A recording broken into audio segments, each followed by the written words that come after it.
Good evening and welcome to another Paramotor video. This is going to be a slightly different flight than you guys are used to seeing out of me. This is going to be the biggest wing that I own. It is a 27.5 meter BGD base 2. I think it's base 2, base 1, base 2.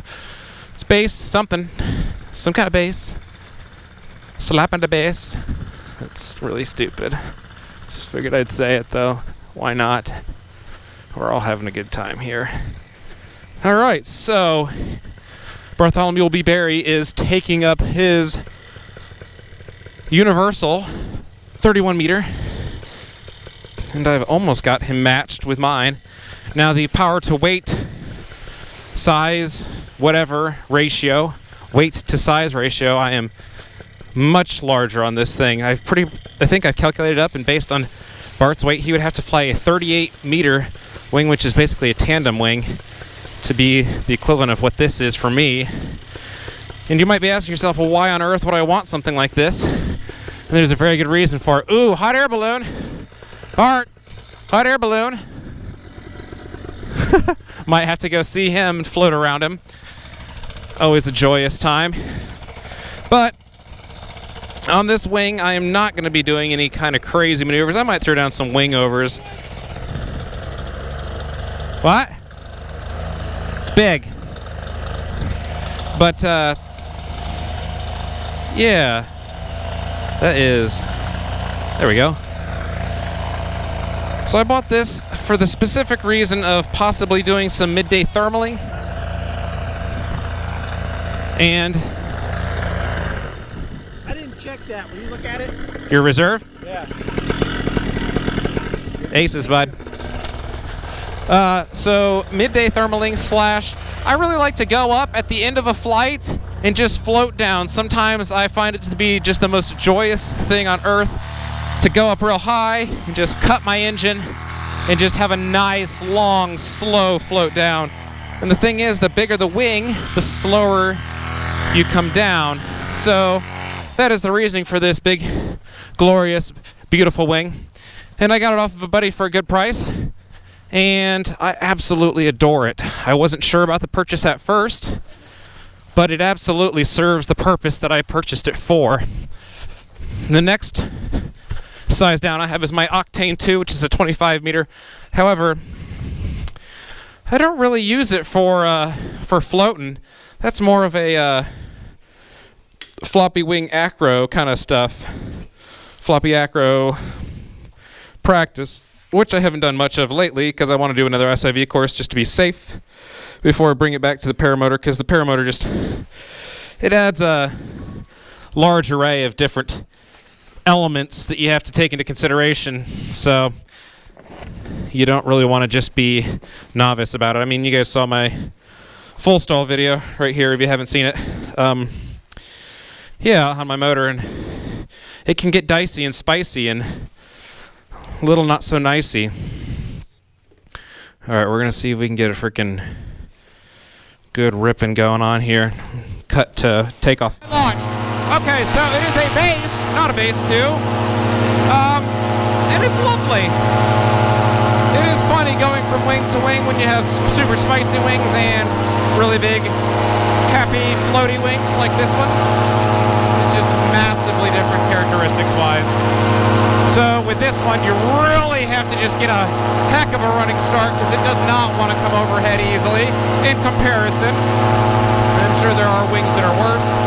I remember in training the Mojo, I was not a fan of the Mojo. I did like the Muse, I think it was a Muse 3. Loved that wing. That was a great wing. The Muse was a wonderful wing. But yeah, so here we are, the BGD base. And this is the reason that I bought it, just to float around. And I will say, it's just so good at it. It is interesting though, I find myself doing a decent bit of oscillation in this wing if I don't do anything to try to stop it. So this is me, hands off right now, just floating along. And it is a floater. I oscillate a decent bit without any corrections. Now, It is a wing that you can pretty much fix just by doing some shifting around in your seat if you time it just right. All right, we're gonna try to do a little bit of wing over action.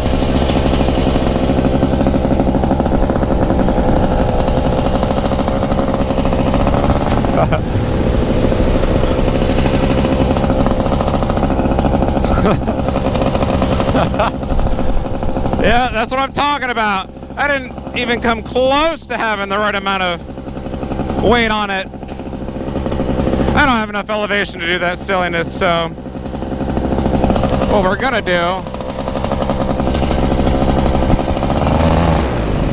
a little big gear action, try to descend faster. There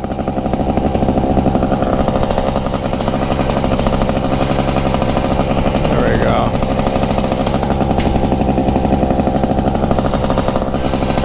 That's kind of nice, it stays in.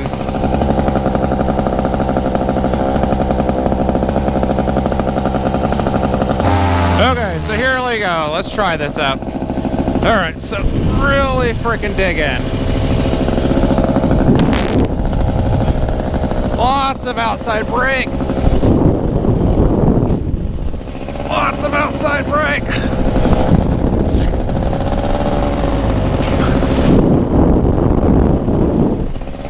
Lots of outside brake. Pump it. Lots of it. Over. Pump it. Lots of it. Over. Pump it. Lots of it. Woo! Yes. The amount of effort for what you get is freaking phenomenal. They weren't perfect by any means, but dude, on the size of wing for my weight, I'm 175 pounds with a 50-pound motor, and this is a 27.5 meter wing.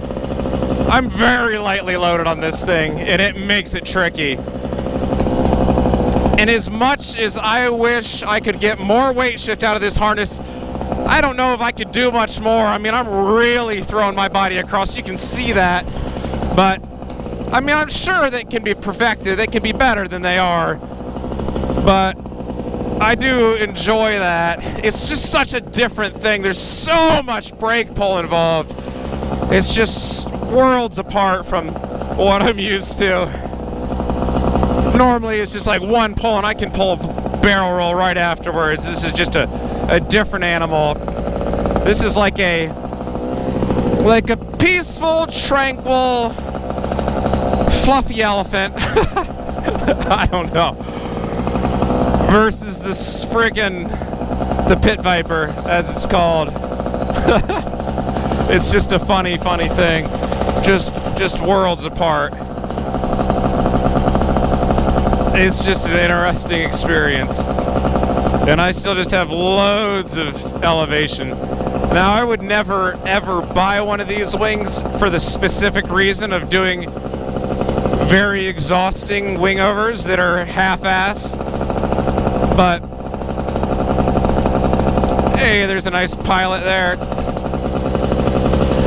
Somebody training on a Cub. I don't know if you can see him. He's just right there. That's neat. I'm gonna gain formation. All right, everybody. So this is why we did it right here. This is why we bought this wing. So I like to take my shoulder straps off just like this, you know, get cozy. Because these aren't gonna do anything when I'm way up here anyways, let's be honest. The leg straps and the waist strap, I don't ever use my upper top strap, which isn't necessarily good practice, but that's what I do because it's so restraining on my thing, and I don't ever have issues with my shoulder straps falling off when I'm running, so I think that's the biggest reason you'd want that on there, is to keep your shoulder straps up. But dude, the glorious part about this is you can lean out and really just it's so freaking freaky. Oh wow. I like to put my arms around the risers. Feels a little less freaky. And then just do this. Gosh, that's fantastic. How cool. This plane just keeps doing circles. You must be practicing flying. I think this is probably a student pilot. But this is just what's wonderful about turning off the motor. It's just so peaceful. You just get yourself a little bit of wind noise, watch that beautiful sunset. It's a fantastic thing. This is like the perfect place to reflect on the day. I'm super excited because right now I'm in full coat. It's still pretty darn chilly up here. My hands are quite cold, a little slow moving, you know. Really dirty. I just left from doing some construction on the shop. But I'm really excited for summer. Be up here in shorts and a t-shirt and just warm, and just this air just is a welcome relief. And just float around. It's just a wonderful thing.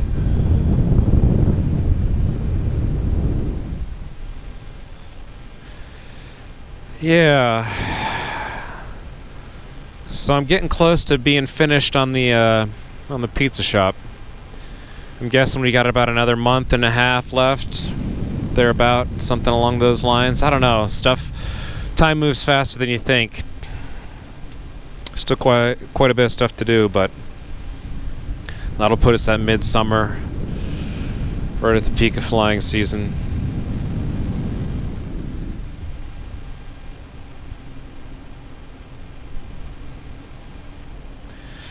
It's funny, when I was a new pilot, there was a certain uneasiness that you get when you feel bumps, you get tossed around and stuff. And I flew powered parachutes before I got into paramotors. And I remember I would only fly on days that there was absolutely no wind. You know, I've been flying for, I don't know, 5-6 years, something like that. Quite a while. But not that many flights because one, I didn't have a great spot to take off from. I had to use a neighbor's field, and only when he had harvested his alfalfa, he grew alfalfa out of it, and I could fly out of there, but he would have to have harvested his alfalfa, and I could still fly out of it as long as it wasn't too tall. But it didn't give me a lot of opportunity, and I either had to wake up super duper early or get extremely lucky on a night flight. Not nighttime, but a sunset flight. And I mean, I was so picky about how much wind, because you just feel it so much more in a powered parachute. You just get jostled around. It's very uneasy feeling, and it's just not a comfortable feeling thing, especially when you're not used to it and you're pretty new and you think you're getting tossed out of the sky at any moment. But then I got into paramotors, and everything just feels less sketchy, really. The whole experience, in my opinion, because you don't have your prop destroying your wing basically when it gets pulled up past it. I mean, if you cart launch, it's still the same issue, which is why I like foot launch so much, because you can bring up this perfect wing and never have it get disturbed by your prop wash. And then when you're in flight, the swing arms and everything. I've never flown a rigid machine like a flat top or a SkyTap Angel, but I hear they do well. So maybe the rigid bars isn't the issue, but something about that powered parachute just felt extremely uneasy in flight. And now when I feel the bumps, it's almost like kind of being on a floaty in a nice calm sea, or even a mediumly choppy sea. It doesn't feel bad. It just feels fun. You know, it's just, I mean, the sky is a lot like the ocean. You just have these currents and waves. You just kind of have to ride them. And it's a wonderful, wonderful thing. And your bump tolerance goes up the more and more you fly. And oftentimes I wonder if it's too high. I wonder if some of these bumps that I feel occasionally. Tonight's a perfect night, so this is not a good example, but I've been up some nights where I'm like, maybe I shouldn't be okay with the way that this feels. You know, you just, you get a little jaded. But this is just fantastic. I'm going to check to see if my engine will restart, because if not, I'm going to have to prepare myself for landing. We're going to hope she's ready to rock, though. So let's find out here. Oh, yeah. Beautiful. All right, I'm going to gain some more elevation. I'll talk to you guys in just a second. All right, so I'm planning on doing some more flying camp things, and I would love to hear some input of things that you guys would like to see in a video. I still plan on doing a swoop landing, kind of how to. However, I will admit I don't do a whole lot of swoop landings, so I'm going to have to practice them myself first before I can give any input as to how to do them. I have done them before, but not enough to be able to regurgitate the process by any means, so I will have to get on that, but that is on the list of things to do. Anything else you guys would like to see, I would appreciate some comments below. I'm kind of not sure exactly what kind of content you guys want to see, so anything that I can give to you guys, just, you know, let me know what you're thinking. Oh, there's Bart. What a wonderful thing. I had no idea where he was. And just all of a sudden pops out. This has been a very nice flight. This has been the calm, relaxing flight I was hoping for. So my harness here, the speed bar part has torn. I don't know if you can see that right here. It's half torn, so I have to get that fixed before I can do any more practice on my power loop stuff, which is kind of a bummer because I was really enjoying it. It's insane how much energy you get when you do speed bar in a wing over. It was something I hadn't really practiced much, but just recently for trying to do the power loops. And so when I did the one that you guys saw in a video, it was the half-ass one for sure. I wasn't engaging speed bar at the top of my loop. I thought I had to wait until my wing was basically pointing down, so not when I was over top of it like so, but when I was like here. So if this is the wing, you know, I come up here and then I would swing and then I'd hit speed bar right there and drop farther. But two things I know I did wrong. I had to correct basically a turn I had overturned, and I had to correct that, which lost me some energy, and I didn't smash speed bar until I was pointed down. But after doing some more practice with the speed bar and wing overs, I actually can smash speed bar when I'm at the very top of my pendulum, or top of my swing.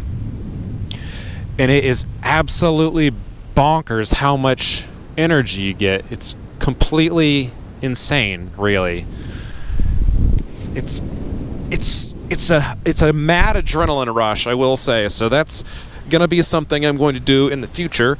But I think with as much energy as I can get from that, I don't think I'll have any issues doing the power loop.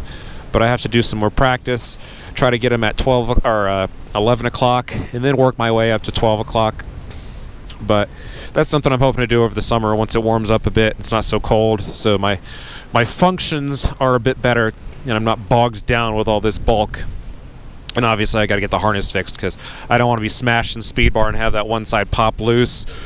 That seems like that could be a real big disaster with as much energy as I have. So I'm going to get that fixed just for safety measures. But it's just a wonderful night. Absolutely wonderful night. Looks like Bart's coming in for a landing. I'm just going to float myself on down and do the same thing. Yeah, guys, if you have anything you want to see, please just feel free to ask. And I hope I can provide some beneficial stuff for you guys out there flying, and try to be safe, have fun, live life. It's short.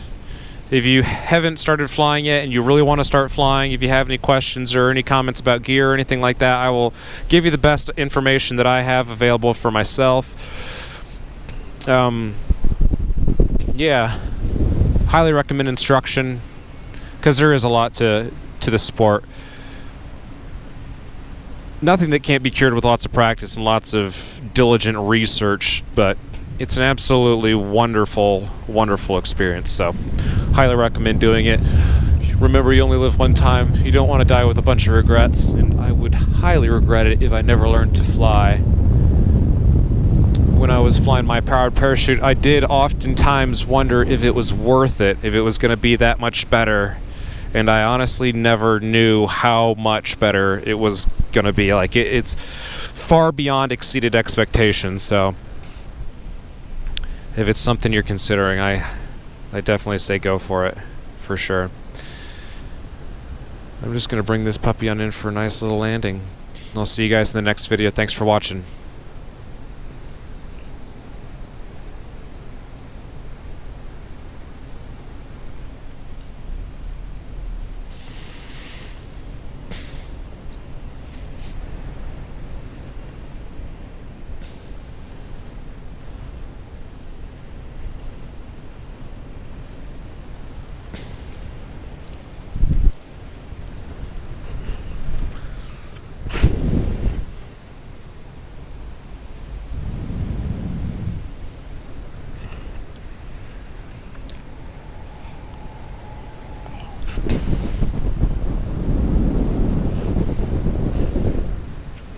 You're going to see if I can nail this spot landing.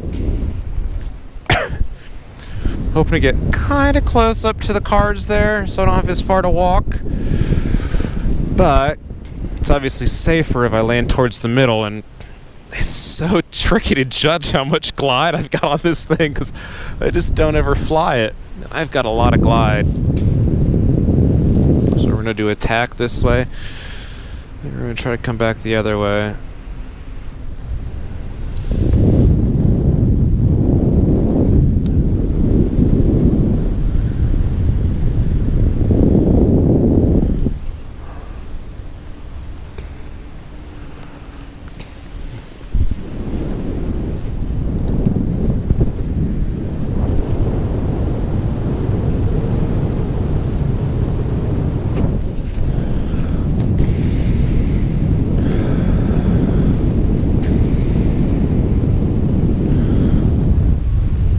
That feels about right. Man, it's so tricky.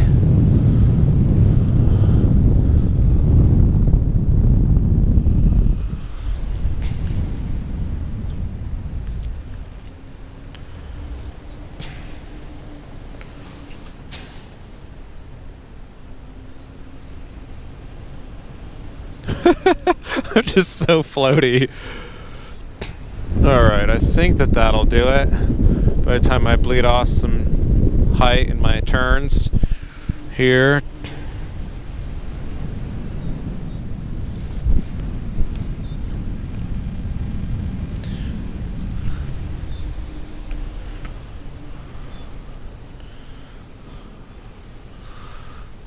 We're going to end up in the field. That's where we're going to end up. We're totally going to end up next to the cars. That's okay. It's not where I wanted to be, but it works.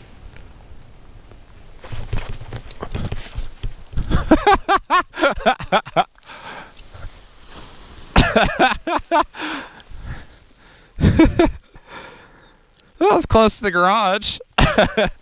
Didn't really want to put her in the stones, but that's okay.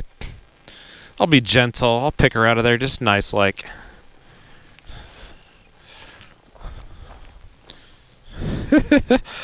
How fun. Alright, here's what I'm gonna do so I don't make a mess of things. I'm gonna do that. I'm gonna go put my motor away. Then I'm gonna come back for my wing. Alright guys, so I hope you enjoyed that video. Yeah, basically I just wanted to make one where you saw the more quiet side of paramotoring. So if that's something you're interested in getting into, I do recommend that as well. There is something absolutely magical about just floating around in the sky, which is why, like, the bigger the wing, kind of in some sense the better for that. However, you don't want to be too underweighted on your wing because it can get quite dangerous. You're more likely to stall on takeoff. Riser twists from the torque of the motor seem like they're a little bit more of a thing that is probably likely to happen versus being on a small glider. Something that I've noticed anyways, personally. But yeah, if you have any comments, just leave them below, and I'll see you guys in the next one. Thanks. Bye.